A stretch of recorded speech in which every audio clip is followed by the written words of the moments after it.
La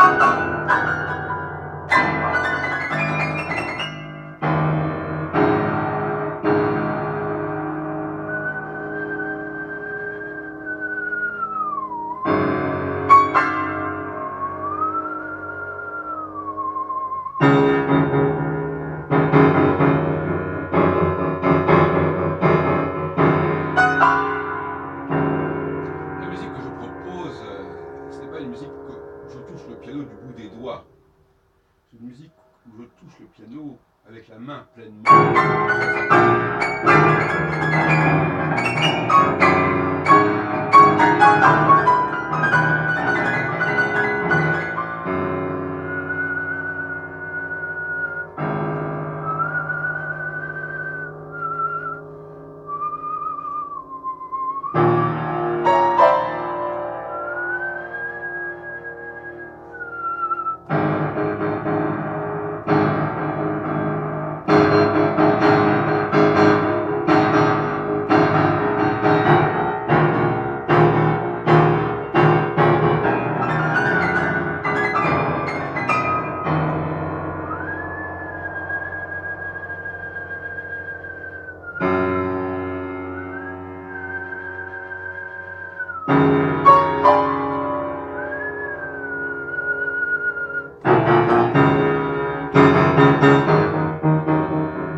D'une manière, je dirais que quand je siffle, quelque chose de plus profondément en moi qui passe que lorsque je joue du piano.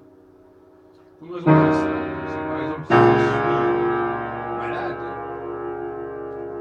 je ne vais pas pouvoir siffler alors que je vais pouvoir jouer du piano.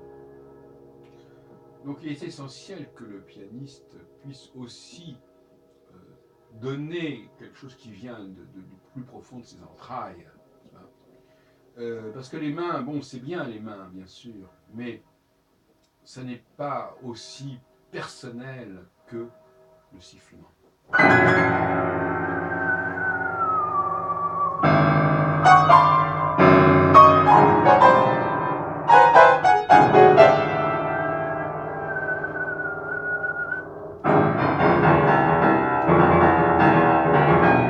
Alors, c'est peut-être beaucoup exigé du pianiste qu'il sache siffler.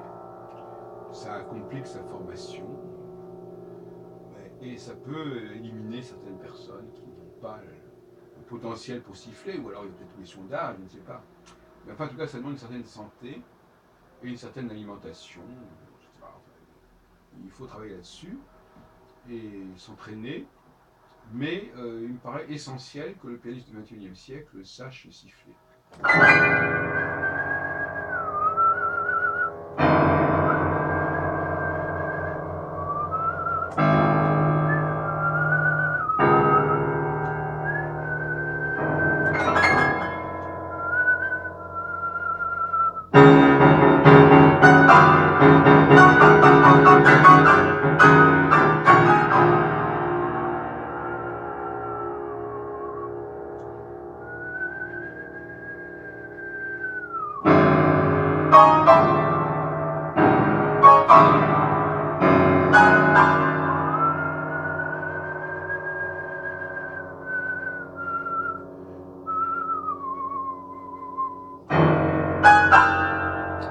En tout cas, le sifflement vaut beaucoup mieux que toute forme d'instrument à vent, en tout cas que la flûte, que le hautbois, que la clarinette, qui ne sont que des pis-aller.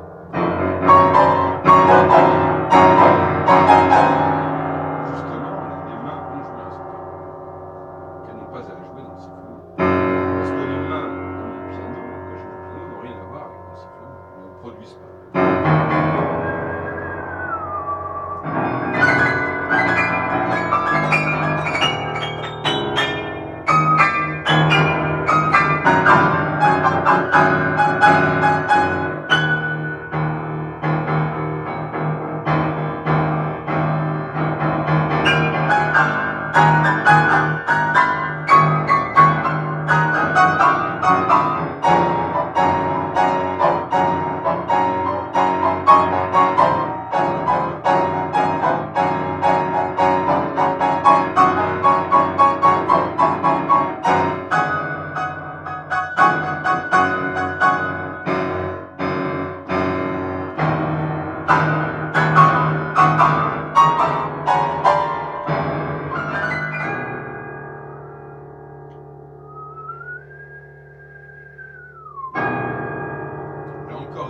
question de faire une partition pour déterminer le mode de sifflement. Comme elle s'est fait aussi complètement dans l'improvisation, dans la non-notation. C'est quelqu'un veut m'imiter, qui m'imite, qu'il essaie de faire quelque chose comme moi, mais pas qu'il me reproduise en copier-coller.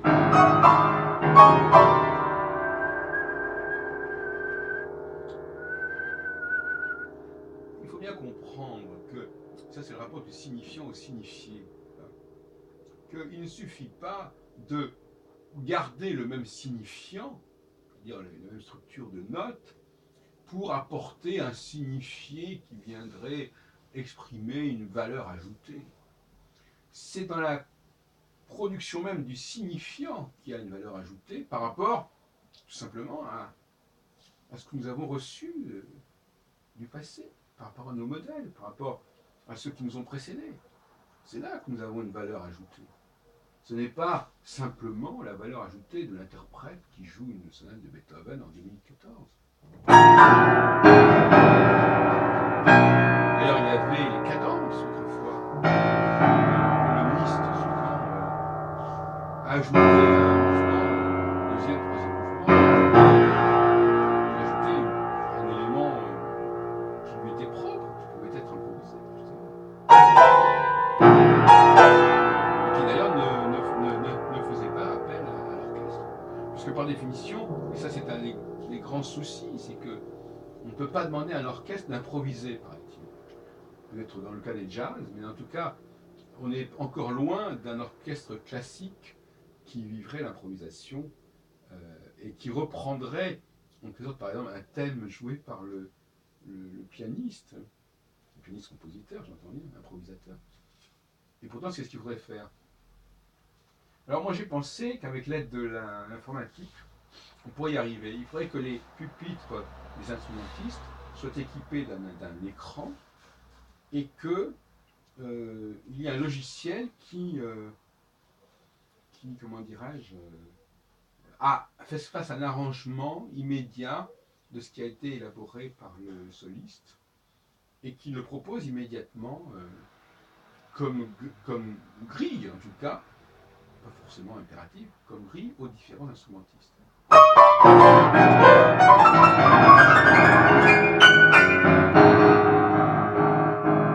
pense que c'est possible. L'ordinateur sera de plus en plus capable de transcrire la musique immédiatement qui est jouée, et les instrumentistes devraient être capables de s'inspirer immédiatement de ce qu'on leur propose et de déchiffrer immédiatement ce qu'on leur propose, quitte à, de toute façon, prendre une certaine liberté par rapport à ce qui est proposé sur l'écran.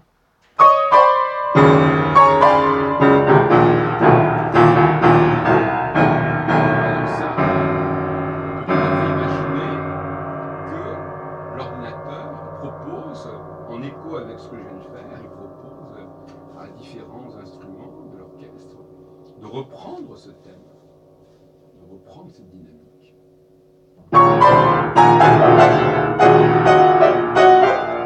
Alors effectivement, ce serait un peu triché si vous voulez, mais ce serait un énorme progrès par rapport à la pratique actuelle.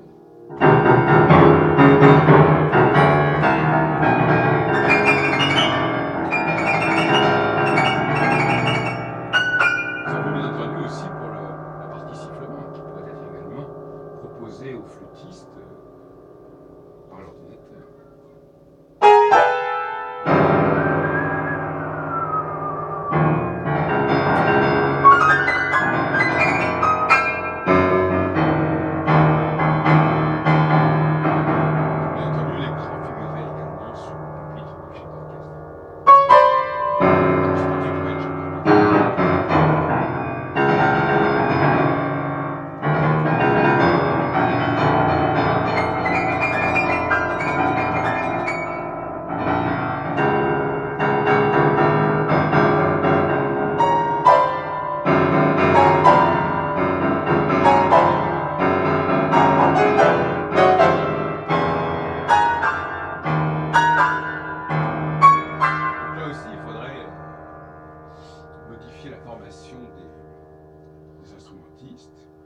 dans cette capacité à déchiffrer immédiatement une partition.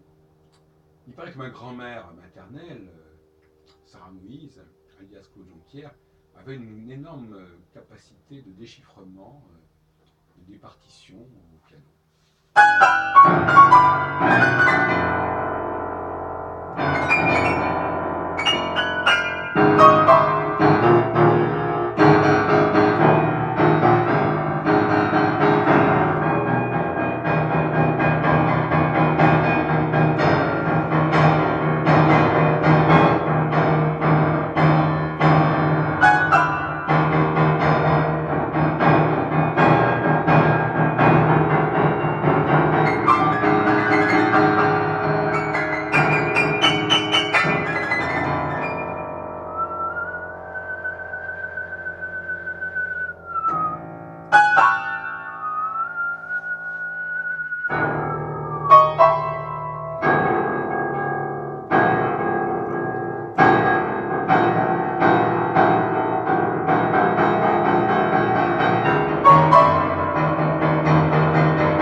Sans avoir besoin d'un ordinateur, puissent eux-mêmes improviser, mais improviser, broder, si on veut, par rapport à ce qu'ils viennent d'entendre.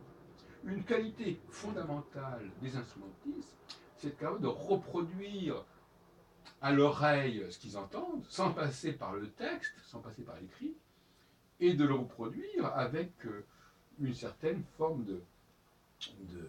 d'originalité, de personnalité.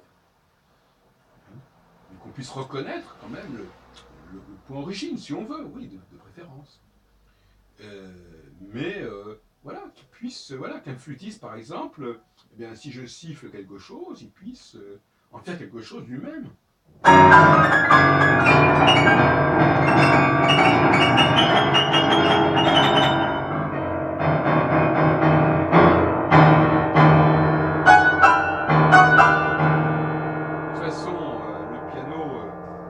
Reproduit plus ou moins,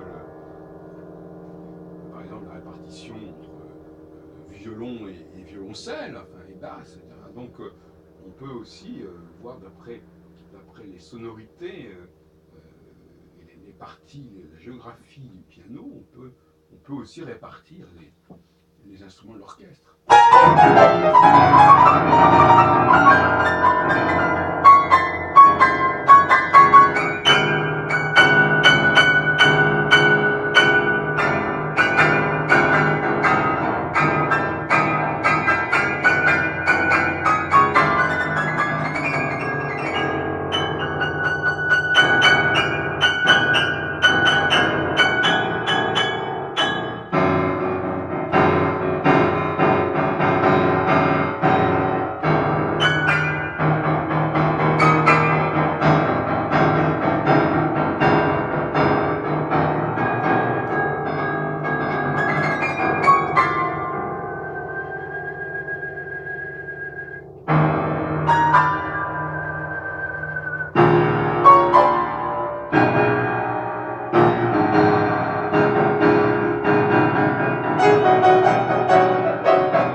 Il y a une nécessité de mémoire kinétique ici. Hein. C'est-à-dire que moi, je ne tiens pas compte, je ne regarde pas les notes, je suis très autodidacte par rapport au clavier, même si j'ai fait un peu de musique à différents moments de ma vie.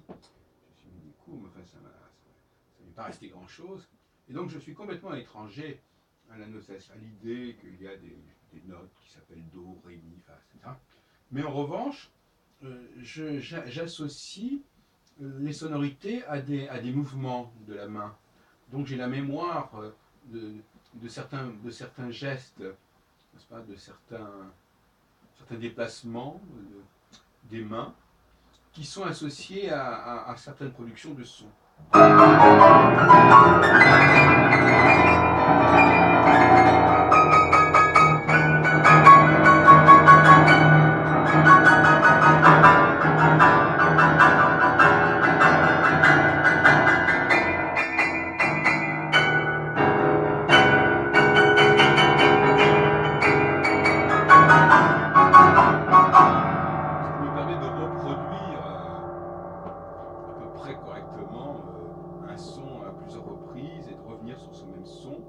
Dans la mesure où mes mains ont la mémoire de l'intervalle du déplacement qui s'est opéré.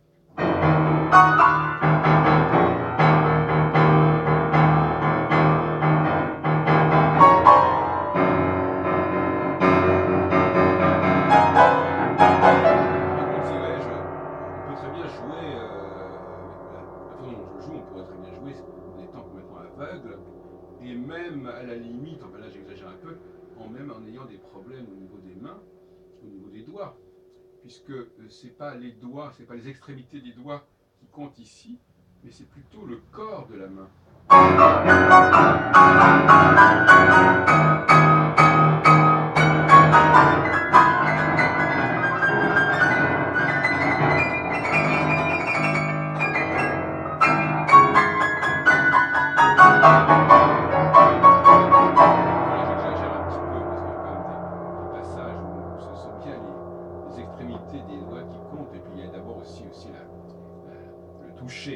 Mais enfin, il y a quelque chose. Je pense qu'on pourrait éventuellement, comme dirait Pérec, on pourrait éventuellement imaginer une pièce de musique qui ne serait pas jouée avec le bout des doigts.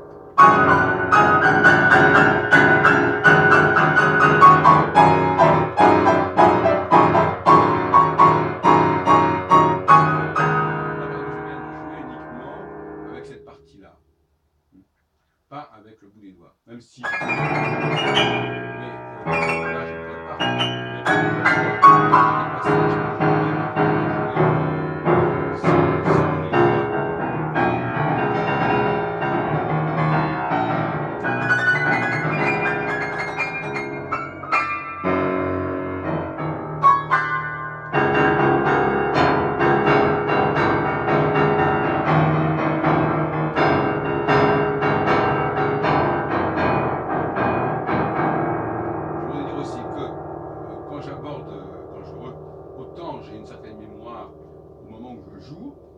Autant lorsque j'ai arrêté de jouer, que je quitte le clavier, eh bien, si je reviens au clavier, il faut tout recommencer.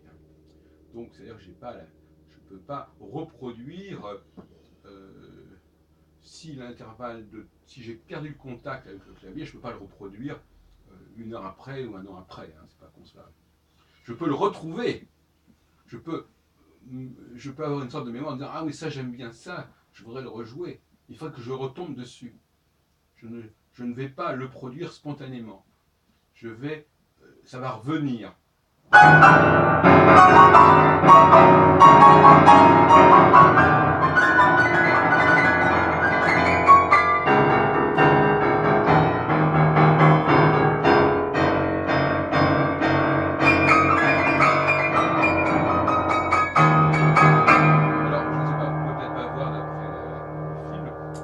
jamais les pédales. Je ne touche jamais les pédales du piano. Les